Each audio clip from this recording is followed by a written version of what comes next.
Hey, crafty friends. Look what I got in the mail. And Bestie's calling. Bestie! I was just doing a video. I just started it. Okay, here I am. So there you are. Here I am. Yep. So I got a beautiful turquoise envelope in the mail, and I have cut it. I have no idea what's inside. So I'm gonna cut it, put it over here. You know who it's from? Yes, it's from Elisha Wagman. And it has somebody named Kathy's name on it. I bet somebody named Kathy is who put it in this beautiful flower paper. I bet she's one of Alicia's neighbors. Let's see what this is. Oh, come on.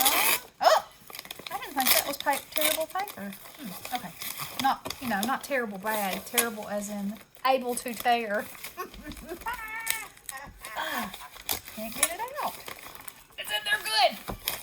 I need the Google butter. Goober butter. Good in the day. Aww. Oh my goodness. I love this. It's a Grandma Tell Me Your Story. Oh. And it's a book for the kids, for the babies, and it's for me to write, all kinds of things in for them. Oh. Wait. Thank you so much, Elisha. This is so awesome. Who are your childhood friends? What did they look like? Oh my. Now don't put what that they look like now. What they look like a long time ago. Tell me about your religious upbringing. What were some memorable events? Well, let me just share that one with y'all right now.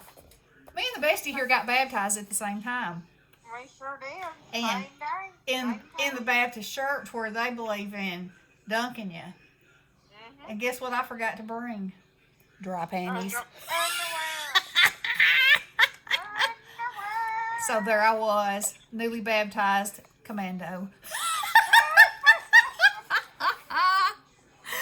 Oh, that deserves this.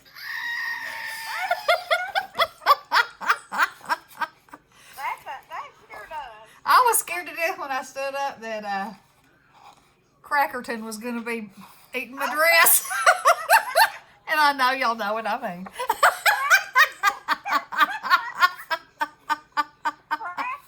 Crackerton, Crackerton. Lady Crackerton.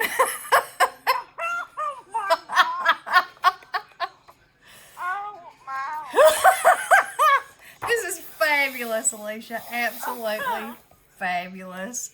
At the very last page says, "That's my story, and I'm sticking to it."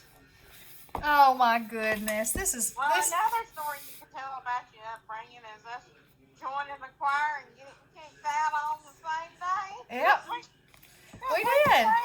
They quit laughing, and they frowned on that. Yeah, that was. We had to laugh. That was not in the day. That was the day where you dressed up for church. Yep. You did not speak. You sat there and were reverent unless you were us. And you didn't laugh. It was a very serious thing. We could not help it, y'all. And listen, we had a pastor that if he heard you out there cutting up and carrying on, he'd point you out and say, "Y'all need to be quiet back there, you teens, or you youth, or whatever." You youths. Oh, you youth. And, boy, he'd get mad. Yeah, well, we were good at keeping ours in check. Yeah. But y'all, that was the part of the season of the big hairs. Oh yeah. Where the ladies would go on Saturday and get their hairdos.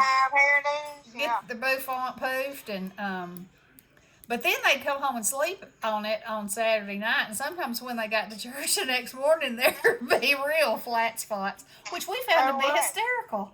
And my mama would wrap hers up in toilet paper. Yeah. What a waste of toilet paper. Oh, couldn't do that these days. No. No, ma'am. Let me tell you about a story about my mother-in-law. She wore hats to church all the time. And so evidently, she would stuff her hat with toilet paper and then put her hat on and just fix her hair, so people could see the little bit of her hair coming out. Yeah. Fix that to make it look nice. Yeah. Well, one Sunday, she was sitting there, and I don't know what happened, but that hat fell off her head behind her. And she sat there horrified, not moving, and somebody behind her picked it up real quick and crammed it back on her head. And she said, and to this day, I still don't know who did that. She didn't turn around because she didn't want to know who did it. No. Oh, took that secret to the grave. She sure did. She sure did. That's funny. Well, I don't remember if I've told this story or not before, but I know I've told y'all a little bit about my grandmother on my daddy's side that was such a mess, and she's just like you. And back in that day, also they changed purses all the time. Oh yeah. They had a collection of purses, and it had to match their outfit, and it had to match their shoes. There wasn't no black shoes and a white purse. If you had a white purse, your shoes better be white too, let me just tell you. That's right.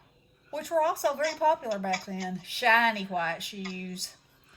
And so anyway, she was notorious for going out to eat and not eating everything, or if anybody didn't eat everything, she would wrap it up in napkins and stuff in her purse.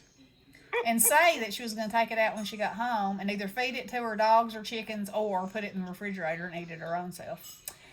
So, after she passed away, we were up there going through her stuff, sad, going down memory lane, remembering her carrying purses. And I open up this purse and scream and throw it across the room because I'm telling you, it looked like it was a rat in there. But in actuality, I think it was probably a chicken leg, and it was molded and hairy. And it looked like it was still alive. My daddy came in there and he said, "What's the matter?" And I said, "I think there was a rat in there." And then he busted out laughing. He said, "I think that was some of Mama's food." And listen, she would do stuff like, and it's not really funny, but looking back at it, it's funny. If she had something in the refrigerator and it got moldy, she'd just scoop that part of it off. Yeah. And heat it up. She'd say, "Oh, when you heat it, it'll kill anything anyway." Yeah. And she didn't die from food poisoning, which one would think she might have. Penicillin, Yeah, well, she took Paragark too. Remember Paragark? Oh, yeah. Yeah, it's against the law now. It sure is. You ever had anything wrong? You get you a dose of Paragark. Mama would give me Paragark. No, it's a nasty taste and stuff. Ugh. It's awful.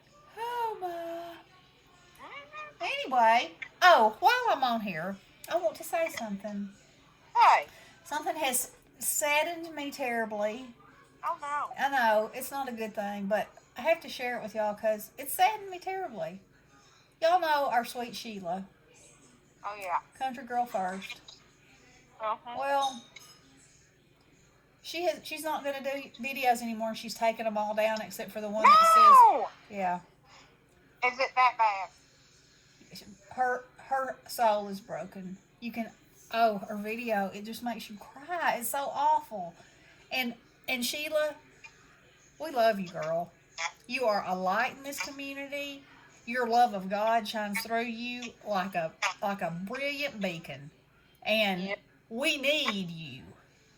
We need you in our community. We need you in this world. We need you for the example that you set. Don't let the devil worm in. Yeah. I know your feelings are hurt, and I know it hurts your heart, but girl, don't let him win. Do not do it. There are too many of us who love you and respect you and don't expect anything from you but who you are. It's just you. You remember when Tammy did the video for you? And how many of us, you know, showed our face for the first time? That's right. And how inspired we were by you. Do you remember all that goodness that you brought to us? You know, we need you, girl. Mm-hmm. We need you. Please, please, I pray that God will lift this from your heart and give you the strength to come back. That's right, girl. Please. So, y'all, if you... Okay, baby. That's fine. If you have Sheila's email, comment on her last video, you know, if you have her phone number, whatever, please reach out in some kind of way. Because of anybody in the community, our crafty community, for somebody to hurt her, you know, to try to make her something that she's not, is it's the devil. That's all there is. That's all there is. So let's get together and show her how much she means to us, because she does. She does. So anyway, okay, well, I guess that is it for this video. Elisha, your doll. This is amazing, and I'm going to have so much fun filling this out. And maybe I'll share it with y'all as I go along. That might be good for a laugh or two, too. I'll be taking a walk down memory lane myself. It's funny when you're prompted by something, you know. What is your first childhood memory? Oh, my. I think I might be talking to it on the phone. You know, sometimes when you have a prompt, it gives you things to think about. You know? What made you laugh? Oh my, y'all, I went through this phase. Okay, I'm going to say this and then I'm going to get off here. I went through this phase where I thought that dirty jokes were the best thing on the face of the earth. And I didn't have to understand them. If I thought they were dirty, the very first person I would run and try to retell them to is on the phone right now.